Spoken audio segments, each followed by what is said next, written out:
RSS नेता भैयाजी जोशी के बयान पर विवाद। कहा कि मुंबई की एक नहीं कई भाषाएं हैं। घाटकोपर की भाषा गुजराती, मुंबई आने वालों को मराठी सीखना जरूरी नहीं है। भैयाजी जोशी के बयान पर मुख्यमंत्री देवेंद्र फडणवीस बोले, मराठी मुंबई, महाराष्ट्र और राज्य सरकार की भाषा है। यहां पर आने वाले को मराठी सीखना जरूरी है।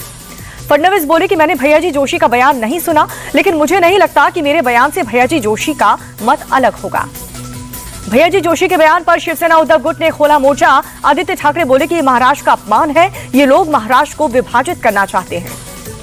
भैयाजी जोशी के मराठी वाले बयान पर उद्धव ठाकरे भी हमलावर हैं। भैयाजी जोशी पर राजद्रोह का मुकदमा दर्ज करने की मांग की गई। कांग्रेस नेता नाना पटोले बोले, मुख्य मुद्दों से जनता का ध्यान भटका रही है बीजेपी और आरएसएस। बेरोजगारी और किसानों को लेकर के कुछ नहीं किया। भैयाजी जोशी के समर्थकों में उतरे बीजेपी नेता राम कदम। कहा कि बयान को तोड़ मरोड़ कर पेश किया जा रहा है। महाराष्ट्र की मुख्य भाषा मराठी ही रहेगी। बयान पर विवाद के बाद भैयाजी जोशी की सफाई। कहा कि मैं खुद मराठी हूं। मेरे बयान का मतलब ये नहीं है कि मुंबई की भाषा मराठी नहीं। मेरे बयान पर लोगों को गलतफहमी हुई है। औरंगजेब की प्रशंसा करने पर अबू आजमी पर लटकी गिरफ्तारी की तलवार। सीएम फडणवीस ने कहा कि अबू आजमी को 100% जेल में डाला जाएगा। अबू आजमी की विधानसभा सदस्यता पर भी खतरा है। विधानसभा की कमेटी करेगी विधायकी रद्द करने का फैसला। फिलहाल मौजूदा सत्र से निलंबित है अबू आजमी। अबू आजमी के बयान पर आदित्य ठाकरे बोले कि औरंगजेब की प्रशंसा करने वालों पर सख्त कार्रवाई होनी चाहिए। हमने शुरू से ही उनके निलंबन की मांग की है। आदित्य ठाकरे बोले कि अबू आजमी पर एक्शन लेने में बीजेपी को 2 दिन क्यों लगे। बीजेपी की बी टीम है अबू आजमी। बाकी लोगों को बचाने के लिए आजमी पर कार्रवाई हुई है। बिहार पहुंचा औरंगजेब विवाद। नीतीश की पार्टी के एमएलसी खालिद अनवर बोले कि अच्छा शासक था औरंगजेब, धर्म के बारे में कुछ गलतियां की हैं। औरंगजेब पर जेडीयू नेता खालिद अनवर के बयान पर बीजेपी का पलटवार। विधायक हरिभूषण ठाकुर बोले कि औरंगजेब की तारीफ करने वालों के लिए बिहार में जगह नहीं। हरिभूषण ठाकुर बोले कि ऐसे लोग पाकिस्तान या फिर पाताल चले जाएं। औरंगजेब की तारीफ करने वाले गज़वाए हिंद मानसिकता के लोग हैं। जेडीयू एमएलसी के बयान पर बीजेपी ने विरोध जताया। बीजेपी नेता और बिहार सरकार में मंत्री नीरज बबलू और बोले, औरंगजेब की तारीफ करना देश के खिलाफ बोलने जैसा है। अपने एमएलसी के बचाव में आई है जेडीयू प्रवक्ता नीरज कुमार। बोले कि संविधान ने देश के हर नागरिक को बोलने की आजादी दी है। टीम इंडिया के तेज गेंदबाज मोहम्मद शमी के मैच के दौरान एनर्जी ड्रिंक पीने पर बवाल मच गया। रमजान के महीने में रोजा नहीं रखने पर भड़की ट्रोल आर्मी। मोहम्मद शमी को लेकर के बोले, ऑल इंडिया मुस्लिम जमात के अध्यक्ष मौलाना शाहबुद्दीन रजवी बरेलवी, शरीयत की नजर में शमी अपराधी हैं। रोजा नहीं रखकर उन्होंने गुनाह किया, उन्हें खुदा को जवाब देना होगा। मोहम्मद शमी के समर्थन में उतरा महाराष्ट्र क्रिकेट एसोसिएशन। कहा कि शमी ने देश को प्राथमिकता दी है, उनका सम्मान होना चाहिए। शमी के समर्थन में उतरे राज्यसभा सांसद दिनेश शर्मा। कहा कि शमी सफर में है और देश के लिए खेल रहे हैं, उन्हें ट्रोल कर रहे लोगों को बाज आ जाना चाहिए। मोहम्मद शमी के चचेरे भाई का मौलाना शाहबुद्दीन बरेलवी का जवाब। कहा कि इमाम साहब को इस्लाम किताब पढ़नी चाहिए। इंसान जब सफर में होता है तो रोजा छोड़ सकता है। मोहम्मद शमी के समर्थन में उतरे हैं बचपन के कोच बदरुद्दीन सिद्दीकी। कहा कि देश से बढ़कर कुछ भी नहीं। शमी को इन बातों पर ध्यान देने की जरूरत नहीं है। आरजेडी नेता तेजस्वी यादव का नीतीश सरकार पर वार। कहा कि बिहार में अपराधियों की बहार है, खुद अपराधियों को छुड़वाते हैं मुख्यमंत्री। अपराधियों को जेल से बाहर लाने के लिए नए नियम बनाए गए। तेजस्वी के खिलाफ राघोपुर से चुनाव लड़ने पर प्रशांत किशोर बोले कि पार्टी ने तय किया तो राघोपुर से लड़ूंगा विधानसभा चुनाव। लालू परिवार का गढ़ है राघोपुर। प्रशांत किशोर ने बिहार में शराबबंदी पर नीतीश कुमार के साथ साथ पीएम मोदी को भी घेरा। बोले, अगर शराबबंदी सही है तो प्रधानमंत्री बीजेपी शासित राज्य में इसे क्यों नहीं लागू करते। नीतीश कुमार पर प्रशांत किशोर पर बड़ा दावा। बोले कि अब बीजेपी के साथ रह करके मुख्यमंत्री नहीं बन सकते हैं, एक और कार्यकाल के लिए फिर से पाला बदल सकते हैं। केंद्रीय मंत्री ललन सिंह का तेजस्वी यादव के बयान पर पलटवार। कहा कि मुख्यमंत्री बनने का सपना देखना कोई बुरी बात तो नहीं है, लेकिन बिहार की जनता ने उनके माता पिता के 15 साल का कुशासन देखा है।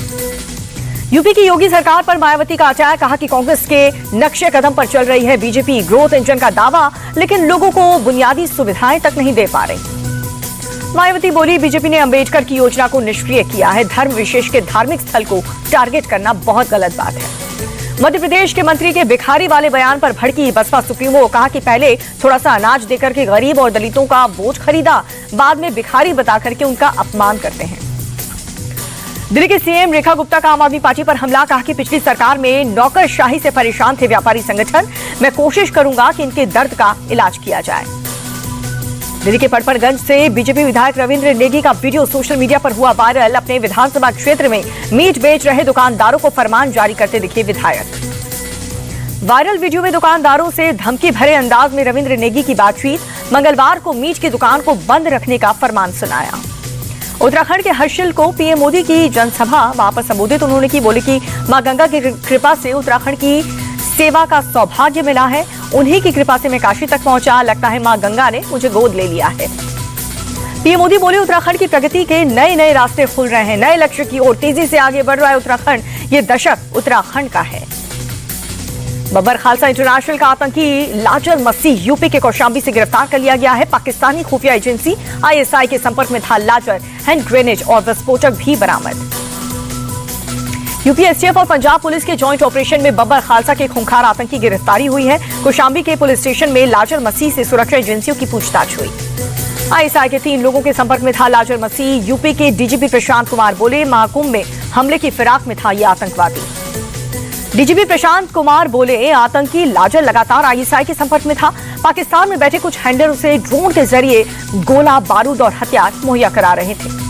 विदेश मंत्री एस जयशंकर की गाड़ी को लंदन में खालिस्तानी समर्थक ने घेरा। रास्ता रोकने की कोशिश की। भारत ने जताई आपत्ति। लंदन में जयशंकर की सुरक्षा में चूक पर भारत ने जताई आपत्ति। विदेश मंत्रालय ने बयान जारी करके कहा, लोकतांत्रिक स्वतंत्रता का दुरुपयोग हुआ है।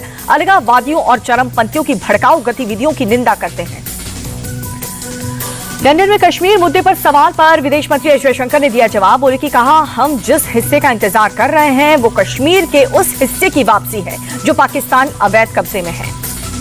विदेश मंत्री बोले कि हमने कश्मीर में अधिकांश मुद्दे को हल करने का काम किया है। जब ये हो जाएगा तो मैं आपको आश्वासन देता हूं कि कश्मीर का मसला हल हो जाएगा। एस जयशंकर के बयान पर बोले जम्मू कश्मीर के मुख्यमंत्री उमर अब्दुल्ला, कहा कि सरकार को पीओके लेने का कौन रोक रहा है। उमर अब्दुल्ला बोले कि कारगिल के समय पीओके वापस लेने का मौका मिला था, लेकिन उस समय हम ऐसा करने में विफल रहे।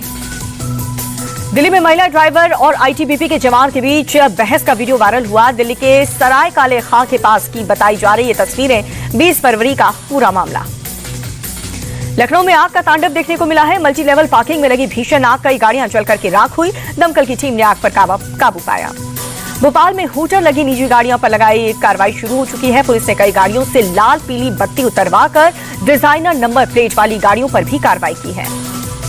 सूरत क्राइम ब्रांच को बड़ी सफलता हाथ लगी है। 10 साल से फरार 50,000 का इनामी बदमाश तामराज नोएडा से गिरफ्तार कर लिया गया। आसाराम और नारायण साईं के खिलाफ गवाही देने वालों पर जानलेवा हमले का आरोप है।